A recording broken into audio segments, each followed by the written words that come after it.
नमस्कार, आप देख रहे हैं लुक मीडिया।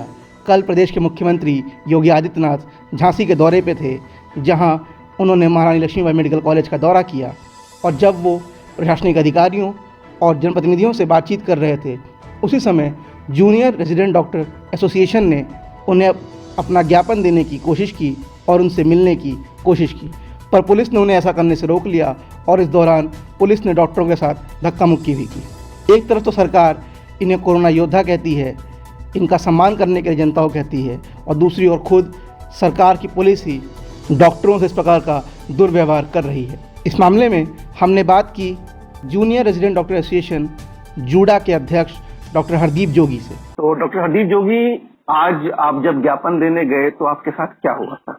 एक्चुअली सर, काफी एक शॉर्ट नोटिस पे पता चला कि सीएम आ रहे हैं, तो क्योंकि मैं यहाँ पे जितने भी रेजिडेंट डॉक्टर्स हैं, जूनियर्स और स्टूडेंट्स, उनको रिप्रेजेंट करता हूँ, तो उनके मेरे पास मैसेज आए सभी के सुबह से कि भाई कोई आपका सर कोई ये इश्यूज हैं हमारे, जो सर से डिस्कस कर लेते हैं, सीएम सर को थोड़ा सा अवगत हो जाएगा। मैंने कहा आइडिया तो अच्छा है यार, कोई दिक्कत नहीं है।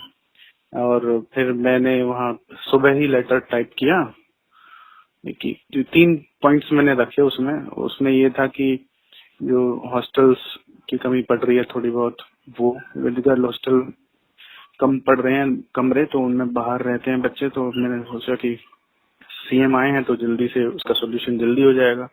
दूसरा, एक सेंट्रल लाइब्रेरी का 1.5 साल से बंद पड़ी है, 1000 स्टूडेंट हैं यहाँ पे लगभग, तो मेडिकल स्टूडेंट अगर अच्छे से पढ़ नहीं पाएंगे तो कैसे काम चलेगा। तो इस बारे में एक स्पोर्ट्स ग्राउंड को लेके, तो ये 2-3 चीजें थी। इसके अलावा एक थोड़ा मेडिसिन को लेके था कि मेडिसिन की अवेलेबिलिटी बढ़ जाए, सुचारू रूप से हो, ऐसा ना हो कि सब जब कोई आता है तभी हो, है ना। और तीसरा तो डॉक्टर हरदीप, एक तरफ तो सरकार आप लोगों को कोरोना योद्धा का खिताब देती है, पूरा सम्मान करती है, कहती है, जनता भी आपका सम्मान करती है और आप इतने प्रेशर में काम भी कर रहे हैं, और फिर इस प्रकार का रवैया बिल्कुल इस प्रकार का रवैया आपका आपके साथ जो हुआ, इसे आप कैसे देखते हैं?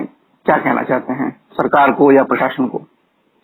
प्रशासन से मेरा तीसरा पॉइंट यही था सर कि प्रशासनिक कुछ लोग जैसे मिसबिहेव कर जाते हैं, तो वो उस पॉइंट का उन्होंने बिल्कुल लाइव कर दिया एक्चुअली, कि वही हुआ। फिर अपनी मेरी बात ना सुनी गई, हमारी जो डेलीगेशन थी स्टूडेंट्स की और डॉक्टर्स की, और बिना कुछ कहे हमें धक्के दिए गए, और वहाँ पे फिर हमें बेसिकली पुलिस वैन में बिठा के, मैंने कहा बिठाने की क्या जरूरत है, अगर आपको हमारा सिर्फ लेटर पहुंचा दीजिए, अगर नहीं मिलने देना इट्स ओके। तो वो फिर वहाँ लेटर भी उन्होंने रख लिया, और वो तो कॉपी थी मेरे पास, और वैन में बिठा के अननोन जगह पे प्रेम नगर थाना करके है वहाँ लेके गए।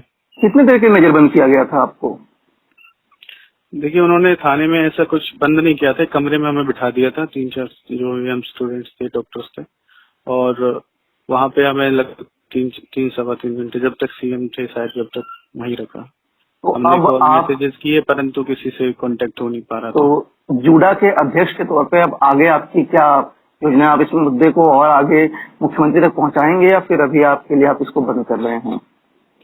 मेरा ऐसा कोई अटेंशन सीकिंग का कोई उद्देश्य नहीं था, पहली बात तो क्लियर कर दूं। और मैं तो बड़ा मतलब जैसे हर व्यक्ति प्रयास करता है, जैसे हमारे जो प्रिंसिपल सर है वो बहुत मतलब अच्छे बिहेवियर के हैं और मेरी बात भी सुनते हैं। उन्होंने का फोन भी आया था और वो खुद लेने भी आए हमें, पर यही प्रयास था कि एक एज अ जूनियर डॉक्टर हम डेलीगेशन रिप्रेजेंट करते हैं, तो उनको एक रिप्रेजेंटेशन दें कि सर ये प्रॉब्लम ऐसे सॉल्व की जाए थोड़ी सी, तो ये थोड़ा था।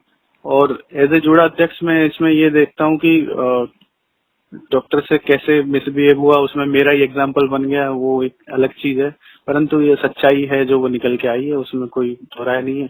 अब हमारी प्रशासन से और शासन से यही है दरकार की सिर्फ बातों में कोरोना वॉरियर ना बनाए, और जो अपनी बात कोई भी व्यक्ति, मैं सिर्फ डॉक्टर होने या अध्यक्ष होने के नाते नहीं, अगर जनसाधारण कोई भी व्यक्ति अपने एक मुखिया से, मुख्यमंत्री से बात अपनी रखना चाह रहा है, तो उसको रखने देने का हक होना चाहिए, और उसका लेटर तो पहुंच जाना चाहिए, या फिर उसको कम से कम पुलिस स्टेशन ले जाके तो नहीं बैठा देना चाहिए। तो ये तो एक बेसिक ह्यूमन राइट वाली चीज थी, कहीं ना कहीं उसका मेरे को दुख रहेगा, जीवन भर रहेगा, पर क्या करें, मेरी ड्यूटीज हैं, आईसीयूज हैं, और मैं जनता को दुखी नहीं कर सकता, तो मैं अपनी ड्यूटीज पे हूँ अभी।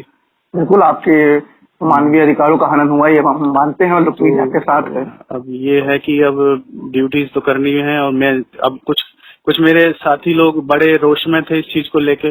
उन्होंने कहा कि क्या करें, मतलब कार्य बहिष्कार करें या किसको। मैंने कहा नहीं, कुछ ऐसा नहीं करें कि जो हमारे मरीजों का जो नुकसान हो, ऐसा हम बिल्कुल नहीं करेंगे। चाहे हमारे साथ कुछ भी हो, प्रशासन शासन कोई कैसा भी बिहेव करे, हम सहेंगे और काम करेंगे। हमारे देश को बचाना ज्यादा इम्पोर्टेंट है इस टाइम। ठीक है डॉक्टर रणदीप, हमसे बातचीत करने के लिए बहुत बहुत शुक्रिया।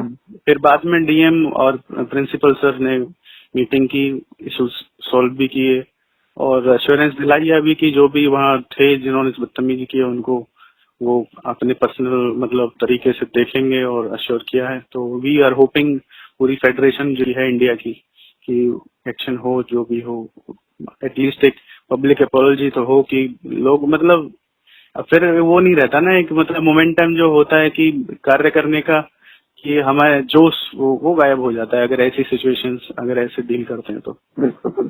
तो आपने सुना कि इतना कुछ होने के बाद भी हरदीप ये बात कहते हैं कि वो अभी भी अपनी सेवाएं देते रहेंगे और इस मुद्दे को आगे नहीं लेके जाएंगे और अपने काम में कोई बाधा नहीं आने देंगे। ऐसे डॉक्टर जो लगातार जनता की सेवा में लगे हैं, उनसे इस प्रकार का दुर्व्यवहार कहाँ तक उचित है, या हमें कमेंट करके बताएं। देश दुनिया की ताज़ा खबरों के लिए देखते रहिए लुक मीडिया। 1 मिनट हमारे साथ।